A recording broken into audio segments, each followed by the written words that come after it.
Johns Hopkins Science Review, presented by the Johns Hopkins University and WAAM in Baltimore.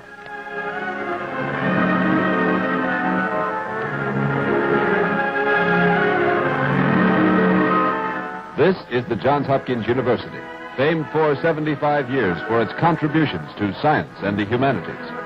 Here in its many laboratories, Hopkins scientists are constantly probing into the still unknown secrets of science, which, when discovered, will be translated into benefits to be enjoyed by you, the people of America. Each week, we look over the shoulders of those scholars as they work and catch a glimpse of the results of their scientific research. This week, we will see the work of one of the men behind the men of science as we watch the master glassblower.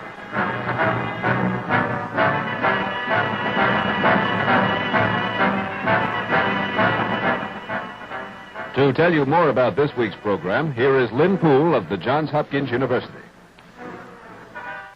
Greetings, ladies and gentlemen, and welcome to another Johns Hopkins Science Review.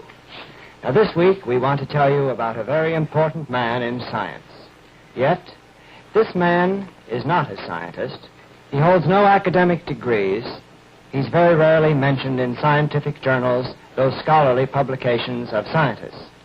Nevertheless, he's a very important man. He stands behind the scientist. He works with him. He's a very important cog in the scientific wheel, in the wheel that turns out for you and for me so many times, year after year, important benefits to our very lives. Well, now, who is this man? This man is the glassblower, a master craftsman whose skill is one of the most delicate in any field in the entire world. He's a very important man, but you have probably thought of the glassblower as the man at the county fair or at the circus. You've probably seen him there, and perhaps you've brought home something like this. A little figure of a duck, or perhaps it's been of a reindeer, or perhaps it has been a glass object of some sort for your mantelpiece. Well, this is the sort of thing that you associate with the glassblower, and if you do, you will recognize the glassblower and his hawker that are at work right now. Yes, sir, ladies and gentlemen, step right up. Step right up and see these beautiful, these gorgeous little glass figurines. Yes, sir, step right up here and get some of these finely wrought decorations for your mantelpiece. Now, take your pick of the bargain of the century. These fabulous creations of the master glassblower at a price any and all can afford. Now, go away, son, you're too young, and besides, you're buzzed. Now, how about you, Bud? Step right up here. Just step on up and take a look at these marvelous creations of the master glassblower. The marvelous creation of the master glassblower's art.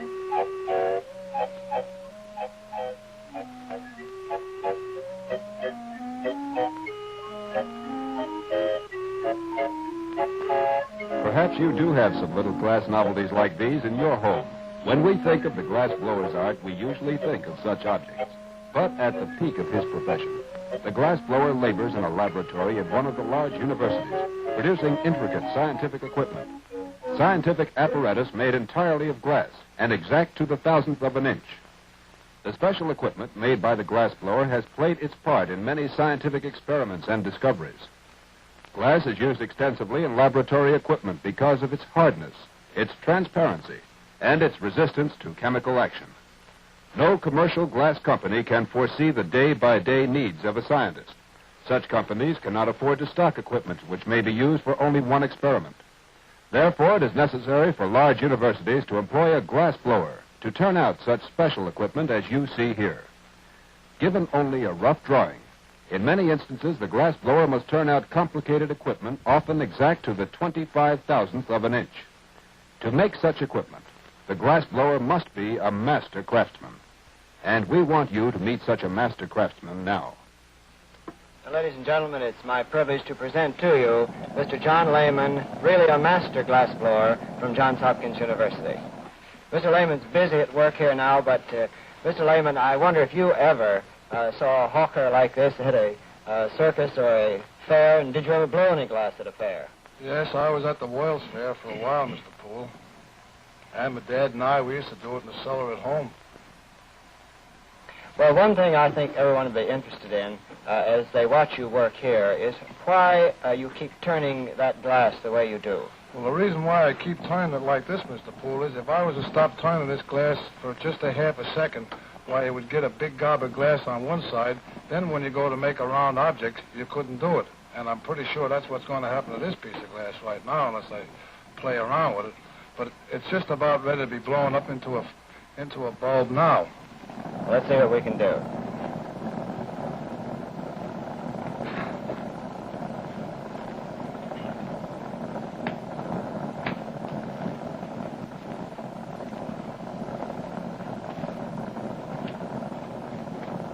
Well, I think you did pretty well with that one. Mr. Lehman, why do you put the glass back in the fire after you've already blown the bulb? Well, as it sets out here in the air, it chills off. Therefore, it creates a strain in the glass. So you generally put it back in the fire to sort of anneal it and bring it down to a low temperature. Well, let me suggest something here, Mr. Lehman. When we came on the air, our friends were watching you blow that bulb, but as everyone could see, you already had started that bulb, hadn't you? That's right, yes. Well, try this piece of glass.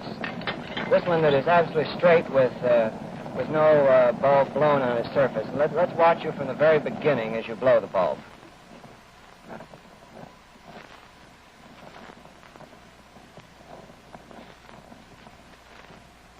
Incidentally, Mr. Lehman, how hot is that fire? This flame right now, Mr. Poole, is about 1,100 degrees centigrade. Of course, it all depends on the size of the tubing that you're working with, how hot your fire is. You generally work between anywhere from 9 to 1,800 degrees centigrade. Well, I imagine it would also depend on the object that you intend to make, how hot you have to have your glass. Yes, that's right. Now, if you notice, I'm still turning this glass, even though it's in the fire, and even when I take it out of the fire. That's one of the most important things of glass blowing, is learning how to pull these points on that. What do you mean pulling the points, or can you show us? Well, that's what I'm doing now, Mr. Poole. You just stretch it out for this here short end of a piece of glass here so I can hold it. Then I melt it off here, and then you lay that piece down. Now, if this point ain't absolutely straight, when I go to blow a bulb, why, it'll be crooked on me. So that's the reason why, see, it was a little crooked then, so now I'm going to straighten it out. Well, and that's really one of the first and most important things to learn in the art of glass blowing. Yes, that's right. Now everything is all set to blow one of these bulbs. And you can also use one of these bulbs to offer 4 or 5 different things at a time. You can use it for a Hickman oil pump, or you can use it for a boiling flask. You can use it for a trap that goes onto an oil pump. Oh, there's a number of things that they use these for. And when you melt the glass, you sort of push it together a little bit so in order to weight it up a little bit. Of course, this bulb can't be too thin. Of course, if it were too thin when you tried to blow the bulb, then it would probably break on you. Yes, sir.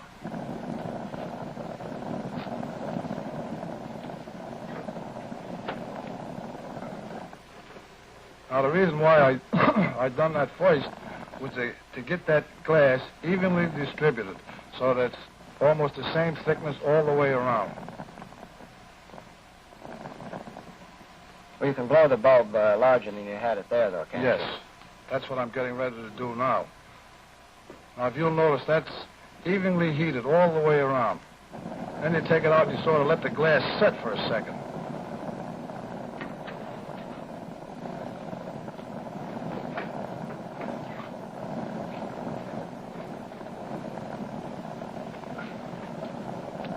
Then you put it back in the fire to anneal it. Yes, sir. Well, Mr. Lehman, a moment ago, you said that really a bulb such as this is basic in blowing glass and can be used for many things. You mentioned the Hickman diffusion pump.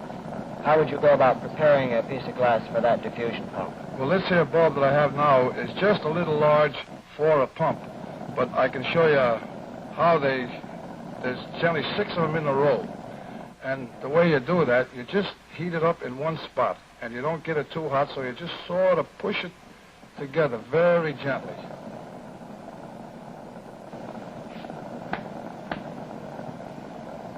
And all the while, you just keep turning and turning and turning. Boy, I can see my father now. Boy, did he used to holler at me. Turn the thing, turn it. So then you just reverse it and you do the same procedure on the other side.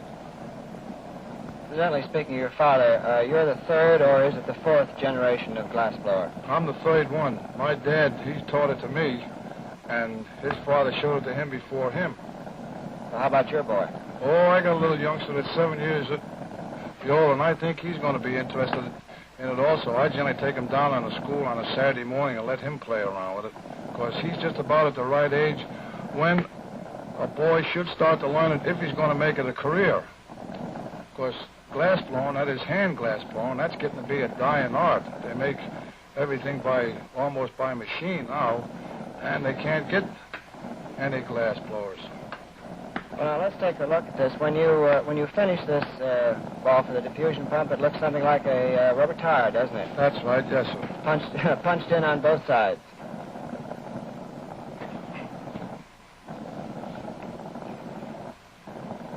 Well, there's one thing that I would like to show our friends. This piece of glass that I have here in my hand is made of one piece, and it's an entire spiral that Mr. Lehman made for us. And if you see, we push it together. It's a spring-like, comes out, you can turn it, pull it back and forth like an accordion. Now, this glass is used often in scientific research. In the scientific laboratories that you might visit, you'd find a lot of pieces of glass like this. And, of course, it has to be made by a specific measurement. Mr. Lehman, give us a start and show us how you prepare such a coil.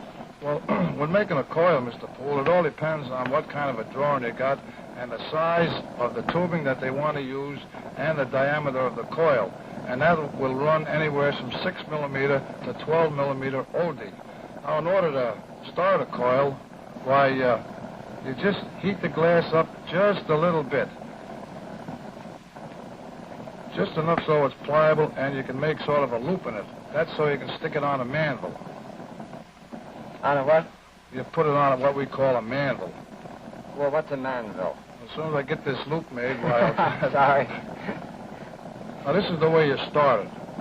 Now, that is round, or it's supposed to be round. Now, if I had a manville and say they wanted a coil 1 inch in diameter, I would take this piece of glass, slip it over the manville, and hold both manville and glass in my left hand. Then I would start it here and just get that glass just warm enough so it will wrap itself around the manville. Now, you dasn't get it too hot or it'll get out of shape on you. So then you just start turning the manville in that manner. Of course, on the manville, why, you have either a chalk line or a pencil mark that you follow so you get the right dimensions between each coil. Well, as you're turning there and making another loop, let me ask you something. You make the large coils, probably 1 or 2, I think I saw one almost a foot wide. You do that on a lathe, don't you? Yes, you hold it in the lathe, and if you're having a piece of carbon that's big enough, it only comes 3 inches in diameter, you generally go to a piece of brass. And if the brass is not large enough, why, they generally bring in a piece of a tree, which they turn down in the lathe and made round. Then we take a piece of wet asbestos and wrap it around that block of wood, stick that in the lathe, and then you have to turn the lathe with one hand and hold your Bunsen boiler underneath that and just turn it and let the glass shape itself. And then you keep winding that around until you get a coil such as this. That's right. Mr. Lehman, I'd like to go back to something else here. You blew the bulb and then the side punching in, as I would call it. But I saw one in your laboratory that had a long arm on it that came out and was bent. And was that put right into this bowl? Yes. If you like to, I could show you how we start to make one of those. And that all comes back to that point, blowing a round bulb. Now, you start off the same way. Like I said before, you can use these for 4 or 5 different things. If you want to make a trap for an oil pump so that if some Somebody accidentally turns the wrong stopcock, and there's a vacuum in there. When it sucks that oil back, it won't go into your system. You have this here trap.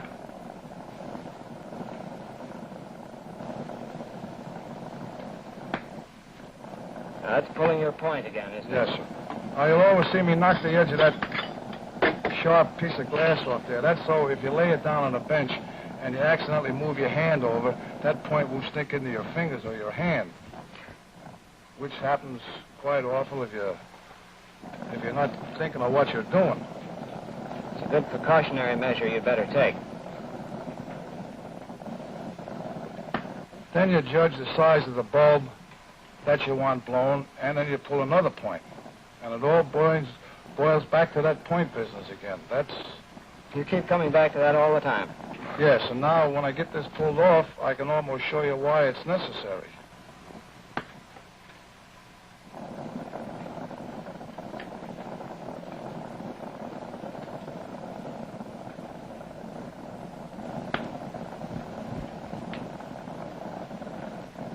From where I'm standing, that looks pretty true and straight. Now, if it isn't true, you turn it around. This here, if you'll notice, that's almost absolutely true. Now, this here point is out a little bit, so you just stick it back in the fire and don't get it too warm. And as you keep turning it, you can almost tell when that's straight. Now, there ain't a wobble in that. That's what comes from pulling points. That also comes from a lot of practice and experience, Mr. Lehman. That's right. I know for 6 months that's all I'd done. My dad, oh, boy, that was one thing that he was really particular about. And he was after you about those points. Yes, it was, and it really is paying off now. How long have you been at this business of glass blowing, Mr. Lehman? I started when I was 7 years old down there in my father's basement, and then, of course, I didn't want to go to school, as I regret it now, but he gave me an ultimatum. It was either school or work. So I went to work. And I started at the General Electric Company up in Schenectady, New York, when I was 15 years old. And I'm 48 now, and I'm still learning. Now, you'll notice I'll just push that glass together just a little bit. Now you'll see in the fire there's a flat spot. So what you do here is you just take it out of the fire and just give it a little puff. Sort of even that there gob of glass so it's an even thickness all the way around.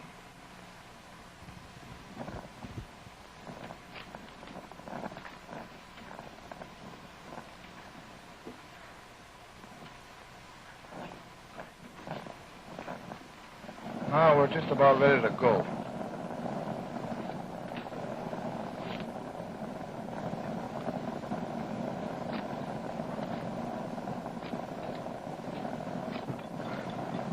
That's about as perfect a bulb as I've ever seen, Mr. Lehman. Now, in order to put a sidearm on there, you just heat up one spot of this bulb. And you gently put it about there. And you blow that hole out, and you close this end up. Then you have your other piece of glass, which is all ready, and you just knock that little fuzz off there, and you take this here, this is what we're going to call a sidearm now. You take them and you just sort of stick it on there just lightly.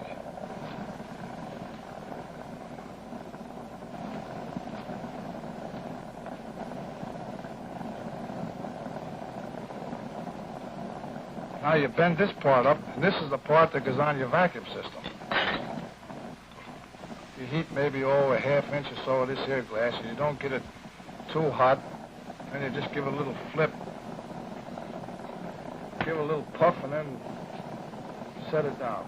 There you have a sidearm that I judge could be used in the chemistry laboratory for many types of experiments. Yes, sir. Well, Mr. Lehman, everything seems to start with the bulb here, and so does the condenser that you wanted to blow, so we could demonstrate another part of the work that you're doing. Well, I have one here, started here, Mr. Poole, and there's a piece of apparatus that you're going to see later on. I can finish this here one up. These here bulbs that I'm blowing now, they generally have, maybe 10 to 12 inside of a tube, which we call a water jacket. This here, the water circulates around these here bulbs and keeps them cool at all times. These bulbs have to be blown a certain size, certain thickness, and therefore you always start out with one that you think is pretty near right, and you go accordingly. Well, it always comes back to that turning business. You've got to just keep turning and turning. Well, turning and pulling points and being able to blow these bulbs seem to be the three most important things about glass blowing. That's the basic things, Mr. Poole, yes, sir. Well, of course, when you blow these bulbs, you don't decide what size they're going to be. Doesn't the scientist tell you? Yes, sir. He brings in a drawing of what he wants made, and then from there, then it's up to me. Sometimes I have to make maybe 3 or 4 changes in this piece of apparatus.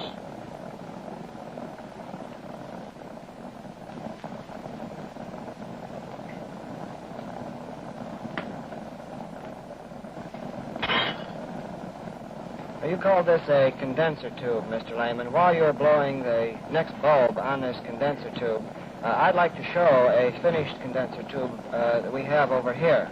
Yes, I'll just keep on finishing. As you said, the condenser tube filled with the, the various bulbs is placed inside a straight tube. And here you see the little tiny bulbs that Mr. Lehman has already blown are placed inside a straight tube so that the chemical action that the scientist wants can take place. We'll come back to this in a moment and show you a little more about this condenser tube and tell you what it is. But in the meantime, let's see how Mr. Lehman's getting along with the condenser bulbs.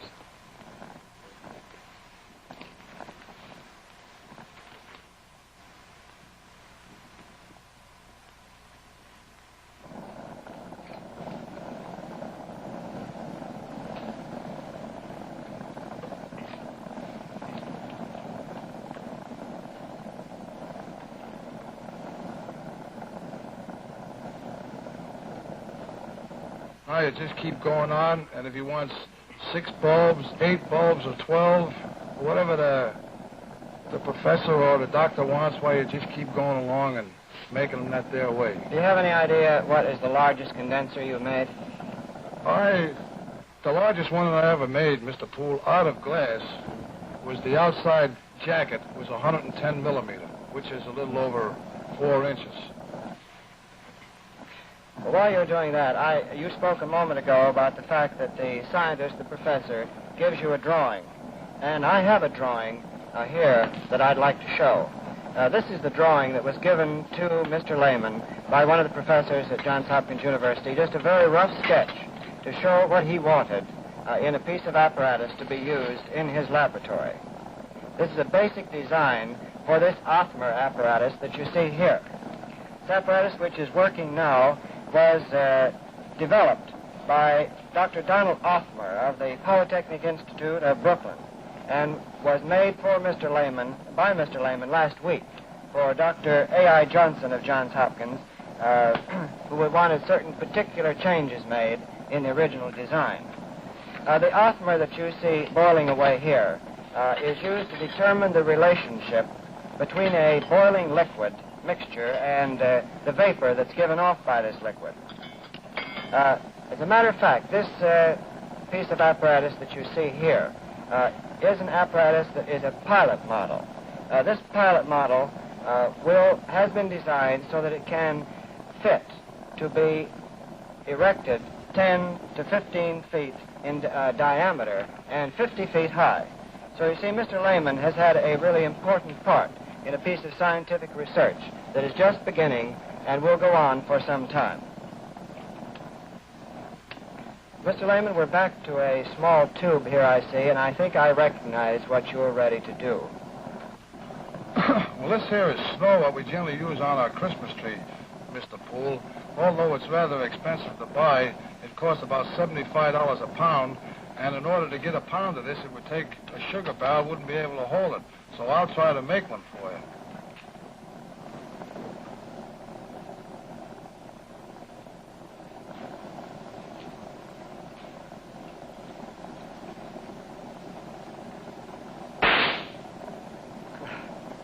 That there glass, Mr. Poole, is so thin that it can't be measured. The only way you can do that is weigh it. I'll see if I can try to make another one. If I don't make that, why, I'll try to make you a bunch of hot dogs. Well, hot dogs would be good for summer picnics, and the snow would be good for our Christmas tree, wouldn't it?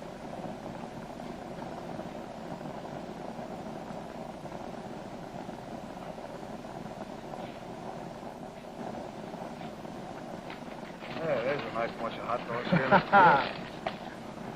Well, let's go back to that snow again. I'd like to see you blow that once more.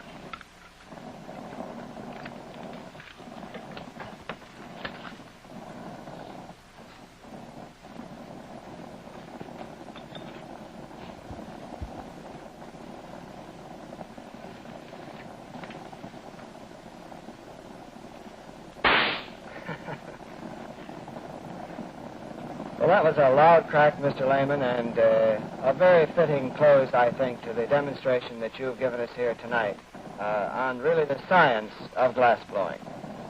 And I think most of you people will agree with me that although Mr. Lehman has provided us with a great deal of entertainment, you can see for yourselves that although he is not a scientist, claims not to be a scientist, he takes a very important part in all of the scientific research that goes on at Johns Hopkins University, by using his skill to provide this research scientist with all of the apparatus that he needs for his research. And we hope that you'll be with us next week when we present another demonstration of today's science, when we present the magic eye. As long ago as 1888, it was discovered that a ray of light falling upon a metal surface gives off negative charges of electricity known as electrons. This discovery led to the invention of the photoelectric cell, or magic eye. The power of the magic eye has been used for many purposes. It has been used to regulate industrial equipment, to control the lenses of cameras in speeding reconnaissance planes, as an automatic opener for swinging doors, and for many other uses. Next week, we will demonstrate many of the uses of the photoelectric cell when we bring you the magic eye.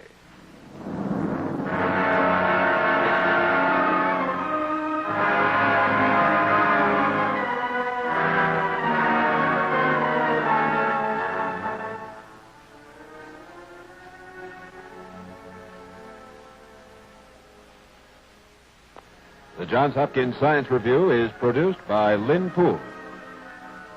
Directed by Paul Kane. The associate producer is Robert Fenwick. Associate director, Ken Kelpie. Art direction by Barry Mansfield. Your narrator has been Joel Chaseman.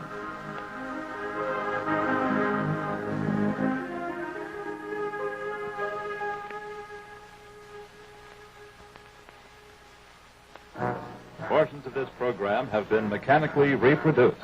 The Johns Hopkins Science Review originated in the studios of WAAM